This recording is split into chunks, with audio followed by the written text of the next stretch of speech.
behalf of the people here in Kitsumkalum, I'd like to welcome Robert Dennis.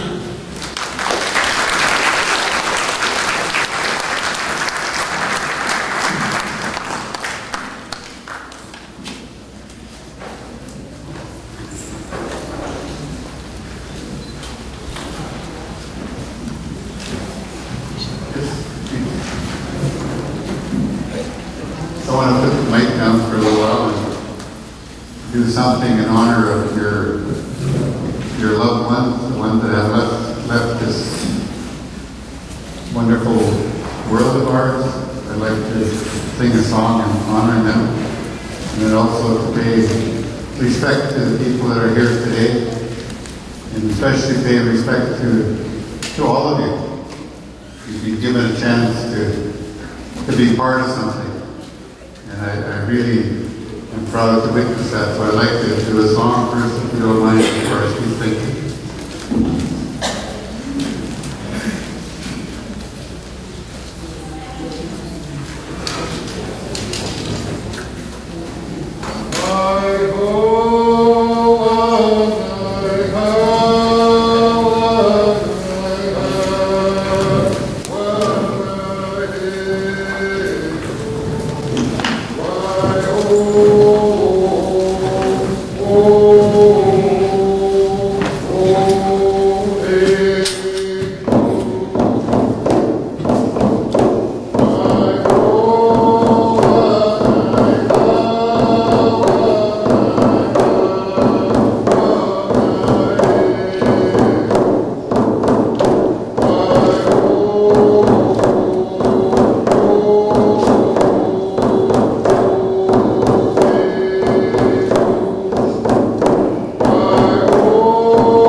That's really heavy for me to do, because each of us must really give respect to our forefathers, our grandmothers, our grandfathers, our aunts and uncles, all who have helped us in some way to be part of this earth and be part of this community, to be part of our families.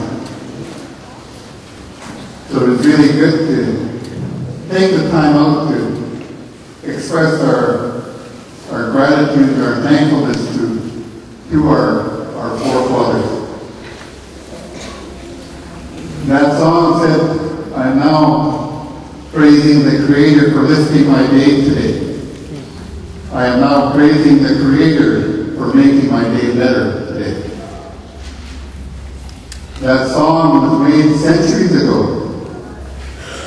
It was made by one of our Ho'ed people who, in the customary practices of our people, was praying in the water in the early morning, facing the sun. We know the sun rises in the east. He made that song and he gave it to our chief. And our head chief has been using that song since. And it's very appropriate that our head chief now has that song because he feels good when he brings his people together. He feels comfortable standing up in front of his people. He feels good standing up in front of his people. And that's probably where I really like to start today. In our language, we call our head chief the Tai Hapa. The biggest challenge in our life was that there was a government in Ottawa was trying to take that away from us. Was trying to take us away from our traditional government, our traditional way of life, our traditional practices. They created something called residential schools so they could remove us from the land. I want to remove you from the land so you don't practice what you do on your land. It was a great injustice. This process that we're in today is a partial reconciliation of that, a partial correction. I was speaking to a gentleman here today. I don't think I could ever forgive the harm that school may have caused me. Oh no, sorry. I think I can forgive them, but I will never forget what happened to me. Very powerful words from a man that I just spoke to. So that's our biggest challenge, is how do we go back to that place that was, for many of us, a very happy place. It was a place of contentment. Even though I went to residential school, I couldn't wait to go home at Christmas. I couldn't wait to go home at Easter.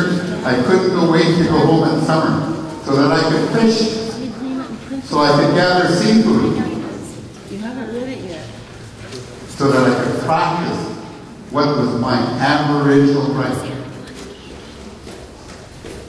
I didn't talk it. I didn't get on a podium and say, "Oh, I have aboriginal rights and you're taking it away." I said, I'm going to go get my tutsup, I'm going to go get my haishtup, I'm going to go get my sutsup, I'm going to get whatever I want to eat. Because that's what I want. It's emotional for me. You can hear it in my voice. It meant a lot for me to be able to do that. And then now to be in a process today that may define what that right is.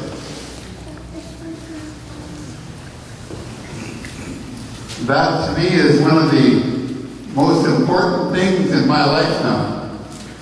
That there's a jurisdiction outside of my chief's territory that says, I'm now defining it for you. This is what it is. If any of you know the law, it says you have an aboriginal right.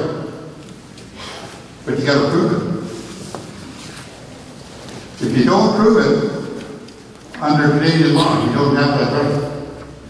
You have to prove it. I'm not a lawyer, but that's what I understand about it.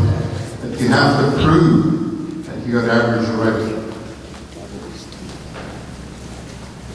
So anyway, when we embarked on this process, this picture here reminds me of my community. It reminds me that the day that the hereditary chief said, do you know what? We got to find a better way for our people. We need to find a better way so that our people can live better lives. They got together and said, what should we do? One of the things they done is said, well, let's go see our chief and council. I hear there's a process called treaty negotiations. That was in 1991. So they went to the chief and council and said, hey, what do you guys think if we enter into treaty negotiations?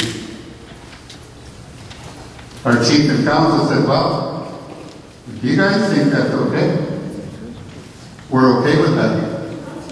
But what we want to do is that we want to do it subject to the approval of the people.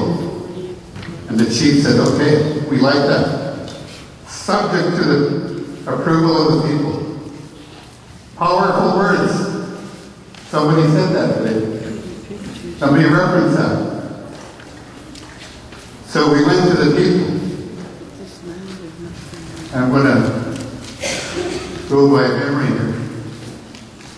In March 1993, we went to our people and asked, should we enter the treaty process and negotiate a treaty? A motion was put on the floor. I don't recall exactly the wording of the motion, but the people voted on that motion that day, and they unanimously said, yes, enter the treaty process. On the condition that you consider our interests when you enter into those negotiations. So the government of the day agreed to that. And what was the next step? Was appointing someone to negotiate that treaty on behalf of Kopayat First Nation. The first person put on that committee was the hereditary chief of the Kopayat First Nation, Chief Cretan, Arthur Peters. Was the only permanent member on that treaty committee. The remaining three were appointed and could be replaced. And those three were Tom Hampton, Angela Wesley. Incidentally, she didn't know she was being nominated. And myself. So that was who the people appointed to the committee. So where I'm getting at, the challenge at that time was making it a people process. And it remained a challenge throughout the negotiation. It was a challenge. And I want to talk about a couple of those right now. The hardest thing for me was my own brother coming up to me, saying, brother, I'm opposed to what you're doing, and I'm going to fight you every inch of the way. And I said, that's okay. I don't mind. I don't mind if you do that. But all I ask you in return, if you're opposing the way we're going, if you put a better process on the table, and it's better than what we're doing right now, I'll be the first one to follow you.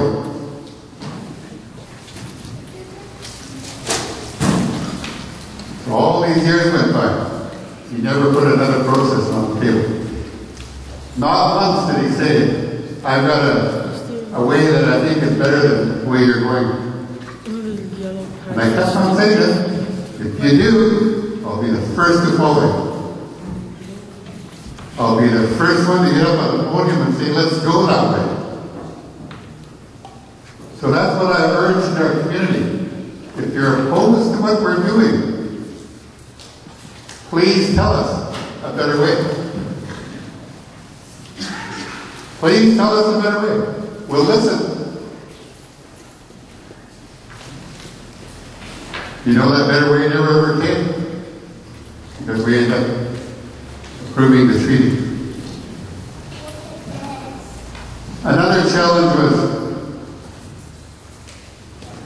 we changed government. I was fortunate enough to stay in office for 16 years, but we changed councillors. Some councillors would come adamantly opposed to what we were doing. And they would tell me what part they're adamantly opposed to. And I'll say, you know what? You can have this portfolio, and you can see if you can make things better for us. And if you find a better way, I'll tell our government to work with you. Again, I waited, no alternative came forward. So that's another huge challenge. Finding the biggest one of all is like this. How do we get our people to agree to moving forward on something that may make our lives better? What do we need to do? How do we need to do it? What do we need to do? When do we do it? Where are the resources going to come from to do that?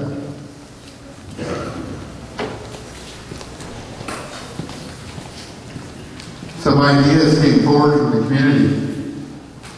Hey, incidentally, it was a person that was adamantly opposed to the treaty.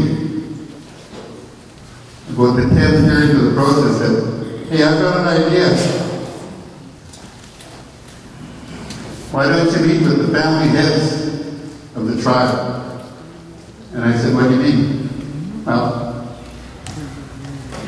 whoever the oldest family member is, start there and build on getting the people into the room. So we done that. Brought people on board. Not necessarily agreeing to what we were doing, but it got them on board to say, hey, I disagree with that, but can it be this way? Can we make a slight change to what you're saying? And I've heard that invitation here today. We're asking you to say yes or no. And they're giving you an opportunity to make your comments up there. Awesome. Including the people. Inclusion is probably one of the most important tools in community development. If you exclude people, they'll quickly say no. So having that ability to include the people in what you're doing, and I'm glad to see that invitation today. Invitation to you here.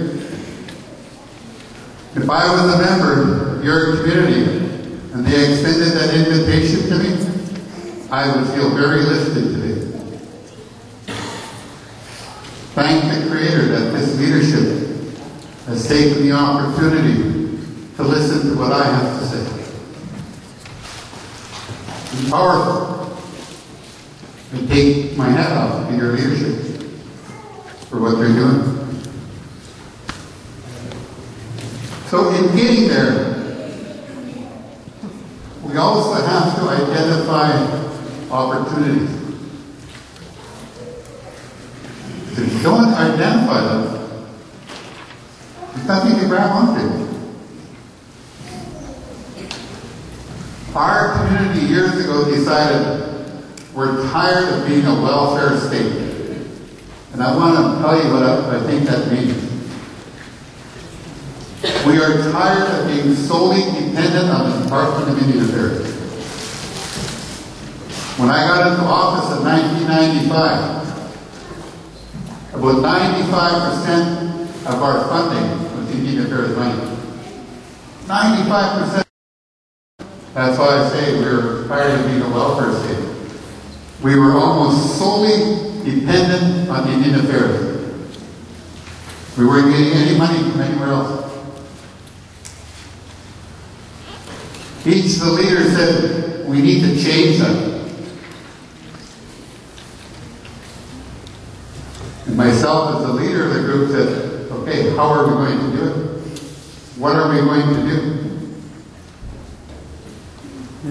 The first thing we done was completed an economic development study. Hired a firm to do that. Hired a firm to identify what are some of the economic opportunities that we could take advantage of right now. In 1996, that study was done. That study identified 3 main areas that we could focus on. So we took them one by one. Focused first on what we thought was the best opportunity, and that was forestry. 1995, Oyet First Nation had zero money earned from forestry in our territory. But yet millions and millions and millions of dollars were being removed from our territory. We were getting zero. We had 2 people working in the industry. We said, this is unacceptable. Let us pursue some opportunities. I remember 5 tribes in our Newfoundland Tribal Council had what they called a Central Regional Board. They got opportunities from the province. And they were given money, they were given timber volume, because they were the ones that went forward with the Muirs Island case. And so we asked the province, hey, can we have a deal like that? And what they said to us? No. They said no, it'll never happen, not going to happen. There's not going to be another agreement like that again in the province of British Columbia. That was their answer to us. Wow. What are we going to do? We started doing little things. Information pamphlets, threatening roadblocks, all the standard, direct action. We even had a day that we just went out and we took the people out to the woods and said, cut down whatever you want for your own needs. Nobody stopped us. The very next day, province of British Columbia, Robert, can you come down to Victoria? We want to talk about the terms of reference for interim measures agreement. We had to take action, but we done it in a very diplomatic way. And I believe it got us our results. It's really hard to, even though I'm a peaceful man, I don't believe in bearing arms or fighting anyone.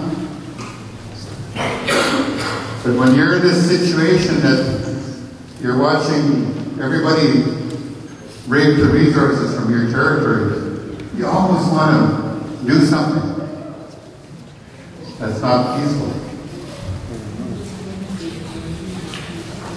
But I chose to do the cooperative approach. I took forward a teaching that came from my wife's father. It was really simple. You catch more flies with honey than you do with vinegar. I had to interpret what does that mean to me. You'll get more by working cooperatively with people than you will fighting with them. Did it work? Yeah, right. It worked. It worked in that process, and I said, no, I'm going to try it somewhere else now. There's a major licensee. He's cutting all the wood down in my territory. I said, hey, can we get together? I want to get some opportunities to log wood in my territory. Go away, Robert. Go away. The Delgamuuk decision came out in 1997. I used that to the fullest. I understood what that decision meant. and our community called it the Delgamook strategy. Mr. Licensee, you are infringing on my Aboriginal rights and interests, and we're going to bring a stop to that. You just try to do that, Robert. See where that gets you. So anyway, they were logging a cut block in our territory. They asserted that it had, I believe it was 36 CMPs on it. And we challenged the way they were doing that particular survey. And we said we want our people to go out and do it. When we were finished, over 100 CMPs were identified in that cut block. I'm sorry, what's your name again? Carl Henry, or Charles. I'm sorry, Charles. You can't log that cut block. We found 100 some odd CMPs of it. We can't approve that. You're infringing on my right. So they had to take it off the table. Oh, by the way, there's another one over here. Has the same status. And another one over here. You can't log it. Oh, Robert, you're going to do. Well, I told you. We want opportunity to log in our territory, just like you do. Okay, Robert, what do you want? Well, for the Hawaii people, we want to start getting some of our people working back in the industry again. And we want to write some of that wood. I know it's in your name, it's your license, but you have the authority to allocate some of that wood to me. So they did. Cooperative proposal. With a little bit of vinegar in it. You get it, Charles? So I like to use that as an example in terms of opportunity. There's other opportunities in our territory that are numerous. We got involved in the shellfish industry. We were there for quite a while. We have a gravel pit operation. We're quite involved with fisheries, so those all help us. But the point is that we use the power of the people, we use the power of our rights to get what we want. And that's what I believe this group has today. That you have the power to say to your leadership, yes, we agree with you. However, there's some things I'd like to see in there. I would prefer you exercise that power rather than saying no. And if you do say no, please give your leadership what's the alternative. If you're opposed, tell them another, better way of doing business. That's what I would say as a person who's experienced the treaty.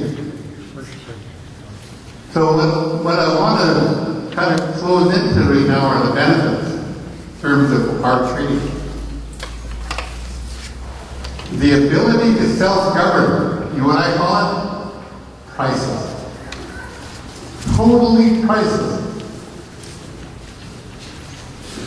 There's a day now in Hawaiian land that we have the right to make our own laws, and we've made them. We have the right to make our own regulations, our own policies, and we've made them. We no longer wait for Ottawa to say what we can do. I want to backtrack here when we signed, or when the treaty came in effect on April 1st, 2011. The Hawaiian community, Kayuka community, Ho-Chukwu community, Ukiutit community, Patukwat community. We all simultaneously burned the Union Act. We had a burning ceremony in our community at Hobart, and I know at my wife's community in Kayuka. We burned the Union Act because it no longer applied to us. And after we burned the Indian Act, we witnessed all our laws coming into effect. All of the laws being sworn in, signed by the government. You can't beat having the ability to determine your own destiny. Again, I say, if there's a better way, I'll listen. But to me, self-government crisis. I'll say that over and over no matter where I go.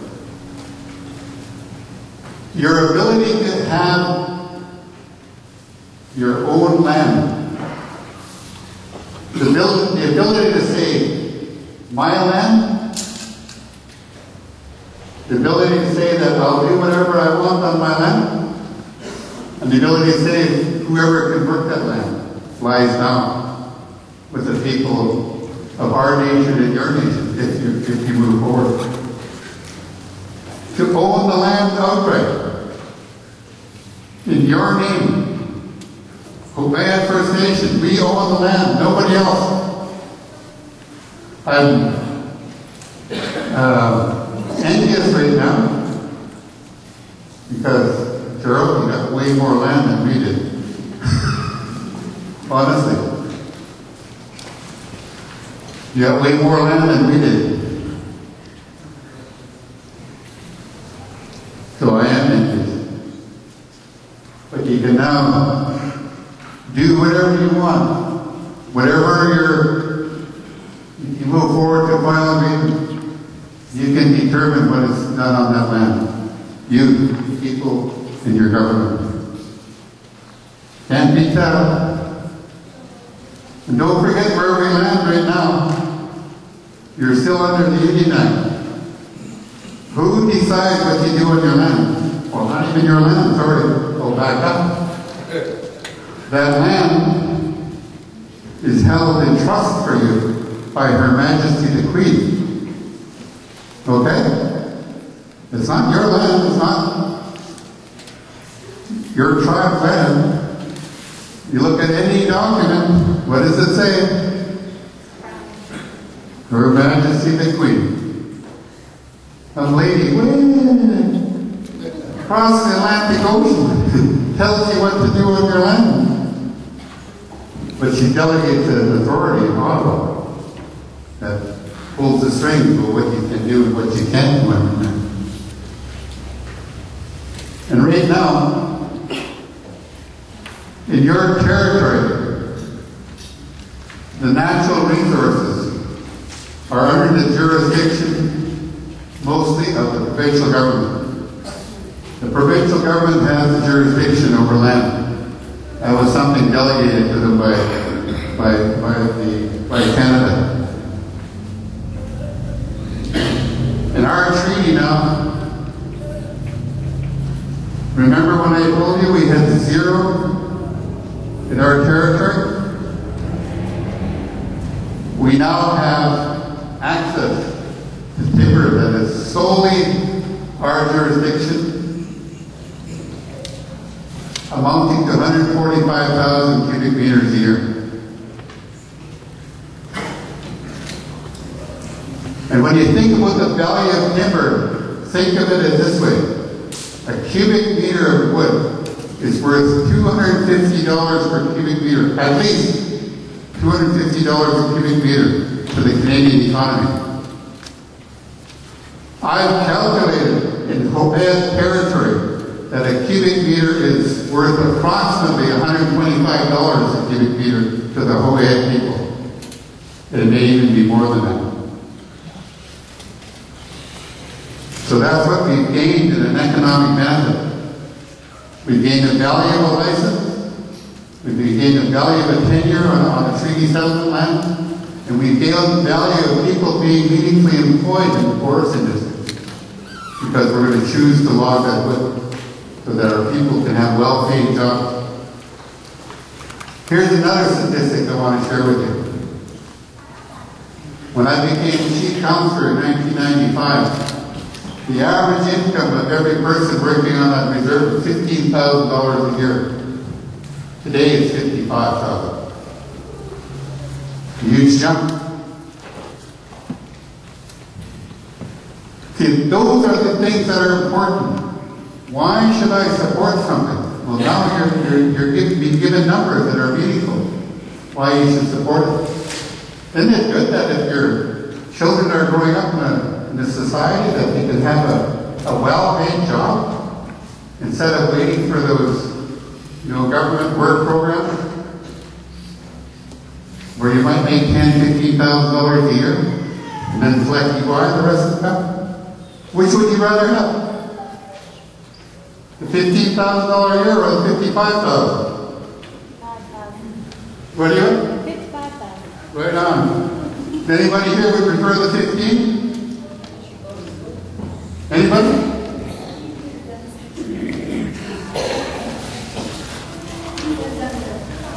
You've done that? Been there, done that. Exactly. So that's what it means. That is what we have to really start looking at. Our nation's experienced the treaty, we've approved the treaty, and I can start telling you lots of different things. But I'm not afraid to also talk about some of the bad things. I have no problem with that.